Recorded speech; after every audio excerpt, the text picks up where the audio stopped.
एक सेठ जी कृष्ण जी के भक्त थे, निरंतर उनका जाप करते थे। वो रोज स्वादिष्ट पकवान बनाकर कृष्ण जी के मंदिर के लिए निकलते थे, पर रास्ते में ही उसे नींद आ जाती और उसके पकवान चोरी हो जाते। वो बहुत दुखी होता और कान्हा से शिकायत करते हुए कहता, हे कान्हा, ऐसा क्यों होता है? मैं आपको भोग क्यों नहीं लगा पाता हूँ? कान्हा कहते हैं, वत्स दाने दाने पे लिखा है खाने वाले का नाम, वो मेरे नसीब में नहीं है, इसलिए मुझ तक नहीं पहुँचता। सेठ थोड़ा गुस्से से कहता है, ऐसा नहीं है प्रभु, कल मैं आपको भोग लगाकर ही रहूंगा, आप देख लेना। और सेठ चला जाता है। दूसरे दिन सेठ सुबह सुबह जल्दी नहा धोकर तैयार हो जाता है और अपनी पत्नी से 4 डब्बे भर बड़ा बड़ा स्वादिष्ट पकवान बनाता है और उसे लेकर मंदिर के लिए निकल पड़ता है। और रास्ते भर सोचता है, आज जो भी हो जाए सोगा नहीं, कान्हा को भोग लगाकर रहूंगा। मंदिर के रास्ते में ही उसे एक भूखा बच्चा दिखाई देता है और वो सेठ के पास आकर हाथ फैलाते हुए कुछ देने की गुहार लगाता है। सेठ उसे ऊपर से नीचे तक देखता है। 5-6 साल का बच्चा, हड्डियों का ढांचा, उसे उस पर तरस आ जाता है और वो एक लड्डू निकाल के उस बच्चे को दे देता है। जैसे ही वह उस बच्चे को लड्डू देता है, बहुत से बच्चों की भीड़ लग जाती है, न जाने कितने दिनों के भूखे बच्चे। सेठ को उन पर करुणा आ जाती है, उन सबको पकवान बांटने लगता है। देखते ही देखते वो सारे पकवान बांट देता है।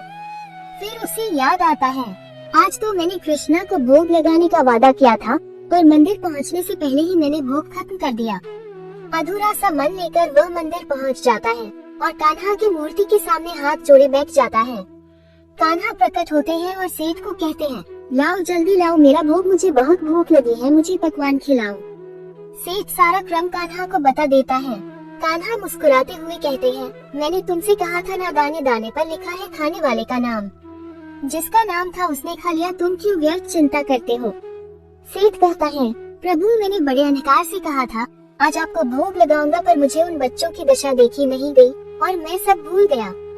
कान्हा फिर मुस्कुराते हुए कहते हैं, चलो आओ मेरे साथ। और वो सेठ को उन बच्चों के पास ले जाते हैं जहाँ सेठ ने उन्हें खाना खिलाया था और सेठ से कहते हैं, जरा देखो कुछ नजर आ रहा है। सेठ की आंखों से आंसुओं का सैलाब बहने लगता है। स्वन्य बांका बिहारी लाल उन भूखे बच्चों के बीच में खाना के लिए लड़ते नजर आते हैं। कान्हा कहते हैं, वही वो पहला बच्चा है जिसकी तुमने भूख मिटाई। मैं हर जीव में हूँ, अलग अलग भेष में, अलग अलग कलाकारी में। अगर तुम्हें लगे मैं ये काम इसके लिए कर रहा था, पर वो दूसरे के लिए हो जाए, तो उसे मेरी ही इच्छा समझना, क्योंकि मैं तो हर कहीं हूँ, बस दाने नसीब की जगह से खाता हूँ। जिस जिस जगह नसीब का दाना हो वहाँ पहुँच जाता हूँ, फिर इसको तुम क्या कोई भी नहीं रोक सकता, क्योंकि नसीब का दाना नसीब वाले तक कैसे भी पहुँच जाता है। चाहे तुम उसे देना चाहो या न देना चाहो, अगर उसके नसीब का है तो उसे प्राप्त जरूर होगा। सेठ कान्हा के चरणों में गिर पड़ा और कहता है, आपकी माया आप ही जाने। प्रभु मुस्कुराते हैं और कहते हैं, कल मेरा भोग मुझे ही देना, दूसरों को नहीं। प्रभु और भक्त हंसने लगते हैं, उसकी हर इच्छा में उनका धन्यवाद करें।